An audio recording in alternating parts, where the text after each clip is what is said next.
Hi everybody, my name is Jacob, and I'll be presenting on Chapter 6, Musculoskeletal, Neurological, and Neuromuscular Impairments. This is a pretty dense chapter with a lot of different impairments listed, so I'm going to try and kind of give a broad introduction with a little bit more specifics on a few of the more common disabilities that we discuss in the chapter. So, to start it out, I'm going to give a definition of each of the types of disabilities that we discuss in this section. The first is musculoskeletal, so it affects the bones, joints, and muscles, basically the muscular and skeletal system of the body. Neurological, it affects the nervous system. Neuromuscular is an impairment affecting both. So to start it out, let's talk about a few of the musculoskeletal disabilities. So there's a pretty broad range of musculoskeletal disabilities listed in the chapter. I've got all of them that we read about in the chapter here, but I was going to go into a little bit more detail for muscular dystrophy, arthritis, and spina bifida. So to start it out, muscular dystrophy is just a group of related muscles that progressively weaken and then cause atrophy of the voluntary muscle groups surrounding them. So in the chapter we read about three different types. I believe it's pronounced Duchenne, limb girdle, and then facioscapulohumeral. So the first one is most common in children. And in this nifty little picture here, it kind of shows the affected muscle groups. And so children usually start to show symptoms around 2, and then the areas in red just start to weaken. And so there's some slouching, some difficulty walking. And as far as one for children, there's really no treatment known. The next one listed in the book is facioscapulohumeral, and this one is characterized by face drooping and weakness in the shoulders and arms, and also in the hips and legs.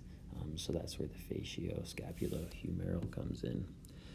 And limb girdle is basically the same as the previous one, just without the face drooping. And these two are usually found in adolescence, and people usually live fairly normal lives with this.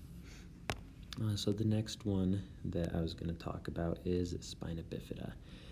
So this is actually a pretty common one. There's 3 different types, I guess, of spina bifida: occulta, meningeocele, and myelomeningeocele.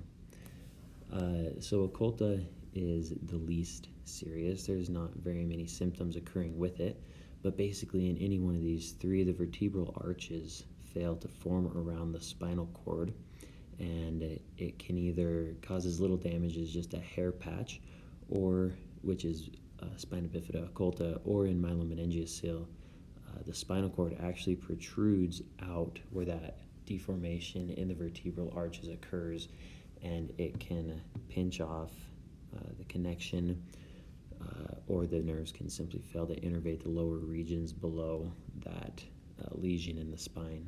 And so defects can range from, again, that small patch of hair to numbness and tingling, or to complete paralysis with no sensation and bowel incontinence as well. And hydrocephalus is also associated with myelomeningeocele, and so a shunt is oftentimes placed from the brain down into the abdominal cavity. The next one on the list for musculoskeletal disabilities is arthritis. This is fairly common. A lot of people know about it, and a lot of people experience it as well. So basically, there's 2 different types. There's rheumatoid arthritis, which is just a breakdown of cartilage in between the joints, and so the bones sort of pound and scrape against each other, and it can cause a lot of pain, swelling, and deformation also. And it happens a lot for elderly people, and many of you have probably seen hands that are shaped like this because of arthritis that has occurred in the past. So those are the three most common musculoskeletal impairments that we've seen.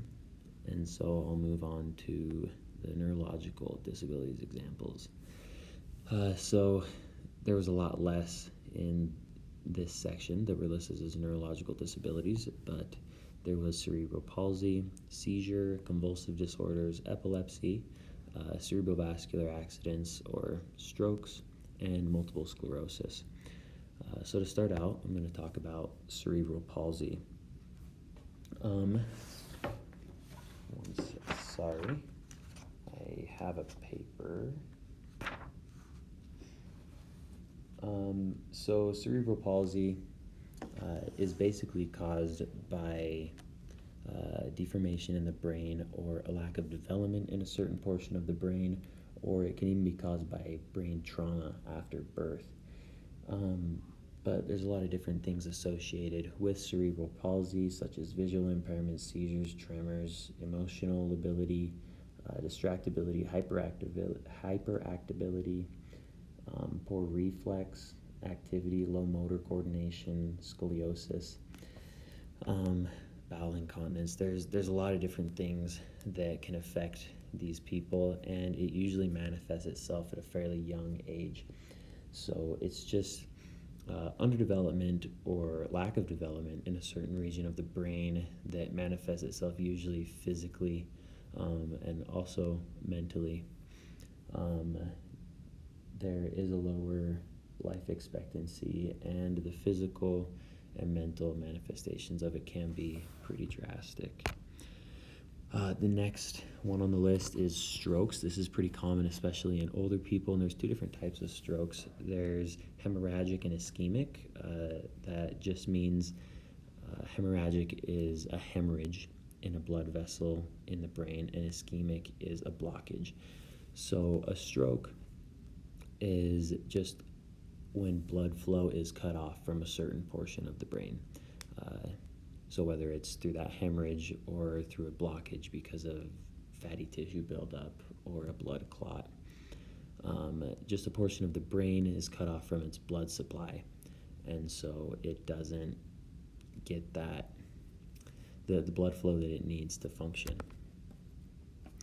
The next one on the list, actually let me just touch on that a little bit more. Once that blood flow ceases to happen, it basically disables that portion of the brain. So depending on where it is, frontal cortex, occipital lobe, parietal lobes, you can lose function for that portion of the brain. So occipital lobe, you'd lose vision and that sort of thing. Frontal lobe, maybe decision making, lack of recognition, that kind of thing. So it basically just disables that portion of the brain because of lack of oxygen. The next one on the list is multiple sclerosis. And this, as you can see from the picture, is a damaging of the myelin sheath surrounding a neuron. So many of the major motor neurons in our body are surrounded by this myelin sheath that helps with the electrical conductivity of the neuron based off ion flow. And so without that myelin sheath, the transmission of the electrical impulse is unable to make it to the other end of the neuron to conduct the desired action or to transmit the information back to the brain. And so this is a progressive disorder that usually shows up in individuals later in life, and it can be really debilitating at first. It shows up pretty slow, but then as it progresses, more of that myelin is, I guess, degraded off of that neuron, and eventually those neural impulses can fail to reach the other end of the neuron, and it can just be lost. This can result in even paralysis, lack of sensation, and a number of different things, but those neural impulses just don't reach the other end. So this leads us into neuromuscular impairments. The two that I'm going to touch on are spinal cord injuries and traumatic brain injuries, but there are a few others such as Huntington's chorea, Parkinson's disease, ALS, Lou Gehrig's disease, or Guillain-Barré syndrome and Friedreich's ataxia. So again, these are just impairments that affect both the neurological side of things as well as the muscular. So spinal cord injuries are something that a lot of us have heard about, and I thought this picture was pretty good because it shows what portions of the spinal cord, based on their relation to the spine, innervate which portions of the body. So the cervical portion is going to innervate from the abdominal region all the way up to the head, and the thoracic is going to innervate the abdomen as well as lumbar, doing the legs, the sacral region, the feet. So any sort of trauma that is going to create a lesion in the spinal cord, people are basically going to lose sensation and the ability to move below that point. So, for example, if we took a lesion in the cervical area, then everything below, for example, if it was at C1, everything that's pink and below is going to be paralyzed, and there's going to be a lack of sensation depending on what part of the spinal cord is damaged. So this goes, if it was lumbar L1, it would be lack of sensation and paralysis below the hips.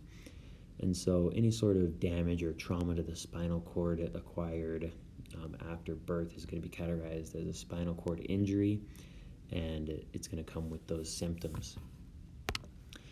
Traumatic brain injury, this can be from a concussion. The book gave the example of a gunshot wound. There were two different types. There's the open, which would be the gunshot wound, or there'd be closed, which could come from a car accident with a concussion. But the traumatic brain injury damages that soft tissue of the brain, and it renders part of it incapable of functioning.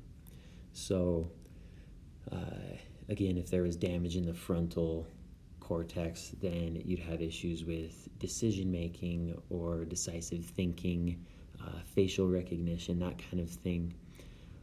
So it really depends on where that brain injury occurs, but there can be some major emotional and also physical defects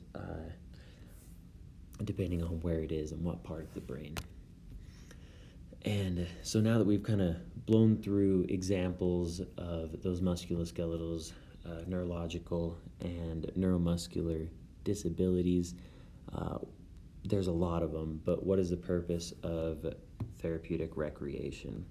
So even though there's a huge variety of impairments and things that can happen either prenatal or during the course of our lives, the purpose of therapeutic rec is just to help people learn or to relearn. These are huge changes or factors in people's lives, and the goal of therapeutic rec is just to help people not only learn how to cope with the challenges that they experience, but to help them learn and progress beyond what they imagined, whether it's learning how to use a wheelchair or learning how to relieve the muscle tension that comes from cerebral palsy, or learning how to improve mobility after a spinal cord injury. The purpose of therapeutic recreation is to help these individuals get back the quality of their lives that they may have lost, or maybe just improve the quality of their life through recreation, sports, outdoors, and it's an awesome thing to be able to do. So thanks for watching. Hope you learned a little bit about some of those impairments and are able to think about the purpose of therapeutic recreation.